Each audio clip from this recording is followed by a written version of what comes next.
Salam alaikum, alaikum salam, con los buenos dias. Good morning, guys. Good morning. Kensami los hakutare to all. I pray you guys are doing great, and I pray that your families are doing well also, and your loved ones. This morning I want to talk about Tata and Gangas that don't have godfathers for whatever reason it may be.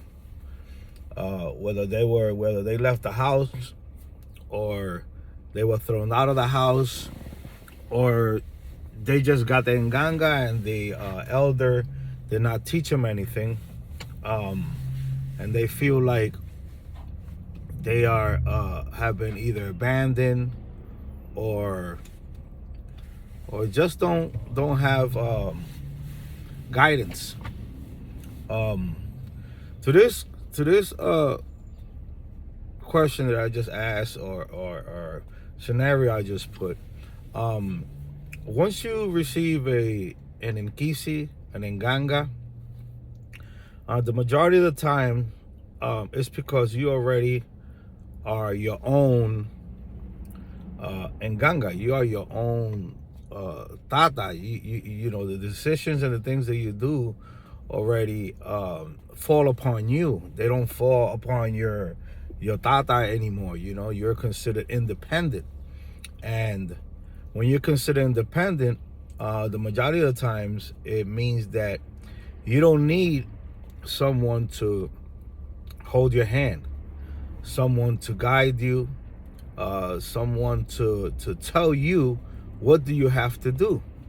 Because the majority of the times, when a Tata in Kisi receives a Tata in Ganga, then that's kind of saying, well, he knows or she knows quite enough already that she could or he could handle himself. You understand?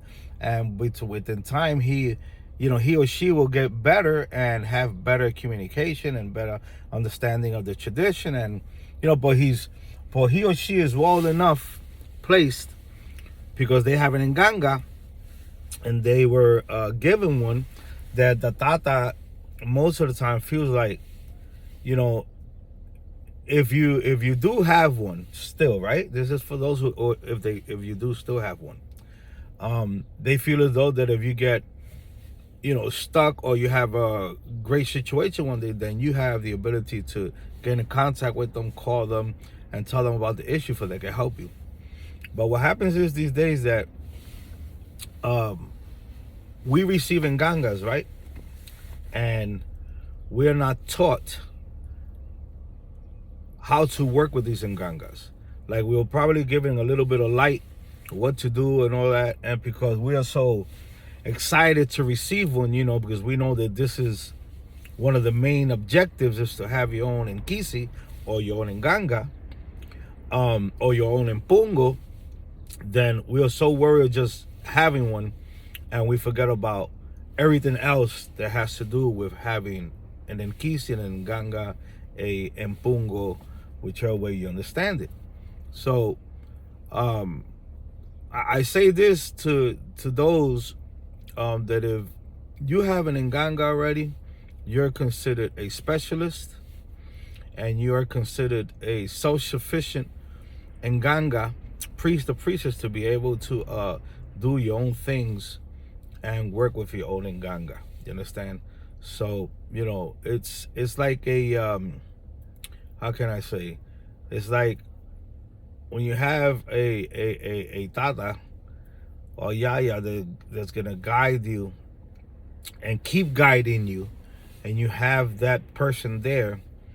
That's the best way to go about you as a practitioner, and having not only just Nganga, just being able to learn as an Ngeyo, as a Tata Nkisi, or whatever, for you to keep progressing, your understanding of what you know.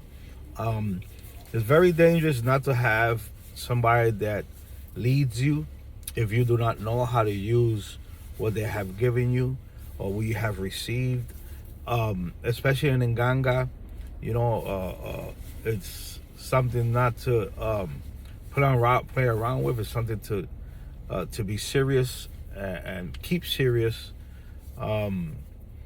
But I know there are a lot of people in Munansos who are young in the tradition, have received Ngangas, and they haven't been taught how to use them, how to communicate with them, how to link yourself with that Nganga and be almost like one with the Nganga, how to differentiate things, how to speak to Ngangas, depending how to frame questions, for you don't get yourself mixed up and don't get the spirit also there kind of like mixed up in a way, because the way you word something, some things, you might get answers back, but and then you realize that the wording was incorrect. So you have to rephrase yourself and reword things for you to get the right answer of the question that you are asking now, or the conversation that you're having. So it's a tough situation to have an Nganga and Nkisi and not be able to know what you're doing. You know, it's not built just for you could spray rum, give it cigar smoke. I mean, it's fine, you could do that, but when the time comes that you need it, you know, for something to help you out, you know, or even just for yourself, even if you're just working it for yourself, you know, there's times that if you have an Nganga, you know, and you're not working for nobody, you should at least be working it for yourself, you know, for you to open up your paths, for you to get better jobs, for your health, for your family, you know, the closest ones in your household.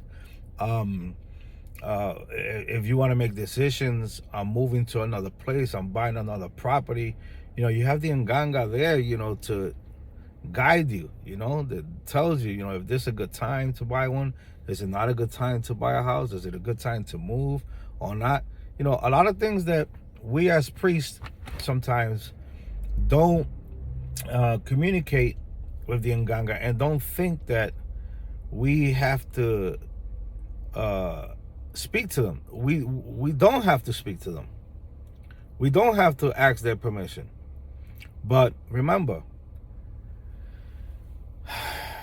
the spirit in the Nganga knows things that you do not know. So why not ask that spirit inside that Nganga to give you a recommendation of should I or should I not? And you know, you should listen to the recommendations that your Nkisi or your Nganga gives you, or the Mpungo gives you, and work with that. You'll notice that once you start relying more on your Nganga and having more communications with it, things will start working out better for you, because not only are you taking the advice, you're applying the advice that is given you, and you'll notice that stuff will go smooth. And also what you want to do is, when your Nganga gives you an advice, keep your eyes open to see if you see anything that happens in your surroundings, so you could be able to determine and know kind of the reason why the Nkisi told me not to do this. I see it. I see that it was a possibility that it could have happened to me. Or if it tells you to do something and you don't listen to it, then stay awake and stay vigilant, and understand that if it tell you no and you're still doing it, check to see what repercussions you get from it. Like, be mindful of those repercussions. Like, if something happens, you know, that it told you not to do and you still did it, then be aware of those repercussions. Like that, you can understand, you can see, oh wow, you know, it told me not to do this, I still did it, these are the repercussions that I got from it. And you'll get amazed, and you'll wake up and you like, and now you don't have doubts, and you don't play around, you know, you'll be like, no, I'm gonna start paying attention to what this Nkisi is telling me, this Nganga is telling me, because that's the reason it's there for, right? To help you out, to give you ways to open up your doors, ways to manipulate certain things in your life for best, for the better. There's also in Kisis or in Gangas that when you start doing things you're not supposed to do, they reprimand you themselves, because of the treaties and the things that you are agreed upon to follow and to uphold and abide by. Sometimes there are things that you do, and you think that it's someone working you, right? Trying to do some malevolent thing to you or whatever. But you have to sit back and look back and say, did I do what the Nkisi told me to do? Did I follow the instructions to the Nkisi?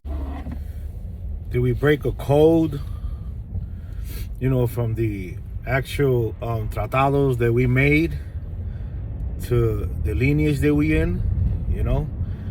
Those are things that we always have to be aware, because not everything is somebody doing work to you.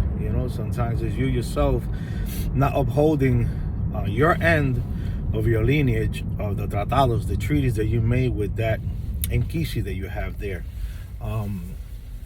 Another thing is, I'm a Tata Nganga. I'm a Tata Nganga. My name is Tata Zongo Kitome. That's my name.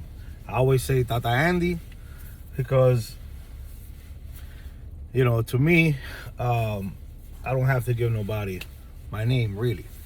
But there you go. Tata Zongo Kitome. That is my name in Palo. Tata and Nganga. For those who are seeking to get shadow, even if you are Tata and Nganga like myself, you see, I seek to get shadow. I seek another place to uphold me so I could uphold them. I seek the place where I could still grow, learn, and keep on progressing in my life. You understand? And it's a benefit and it's a blessing for those tatas that have their ngangas to have someone they could still go to and someone they could still ask for guidance, for opinions, for some type of how can I say, some type of, there's things in Kisimalongo that when you have another ear and another mouth from another elder, they could always, in one way, see things differently than how you see it. And sometimes having that elder on your side that you could speak to, and I'm not going to say sometimes, most of the times, that you can speak to, talk to, and let them know, you'll end up finding out that elder will give you some good advice. That elder would try to look for the good and the bad and reason, and to help you make the best decision that you could make as an Nganga or an Ngangulera for the female. So it's not to say that you shouldn't have an elder and okay, you don't have an elder, that's fine. There's a lot of people out here that don't have elders. They're already doing their own thing. They already have enough knowledge and they have enough understanding and they keep building upon their knowledge and stuff like that. And that's great. But it's always good to have an elder. It's always good to have elders, even if they're not for your lineage, that you got a good relationship to you. Not that they're going to give you treaties, but if one day something is going on and you got a question that you can't, that you don't know, or something of really what to do, then you could call up an elder or two and be like, hey, what do you think about this? Could you give me your advice? I know you can't give me none of your trees, but what's the advice you give me? Is there something wrong doing that? Of course not. We don't know everything. No Tata knows everything. I don't care from what lineage he's from, he doesn't know everything. You understand? So it's always good to have that. That's why I took it upon myself to look for another lineage, look for another house to take me under, And I was grateful that Tata took me under. You understand? Because a lot of places out here don't do that. They do not do that. You understand? It's like some do, but plenty don't. So I'm just here, to say that keep on doing what you're doing. If you don't have a Tata and you got an Nganga, and you feel as though that you haven't learned enough to be able to manipulate that Nganga and work that Nganga, I implore you to find a Tata, another house that will take you under, for you to learn how to work it, for you to learn how to master it better, and for you to learn how to do more and do things like that. You won't hurt yourself and you won't hurt others in your life, as a priest, because that's what you are. You have an Nganga, you're a priest or you're a priestess.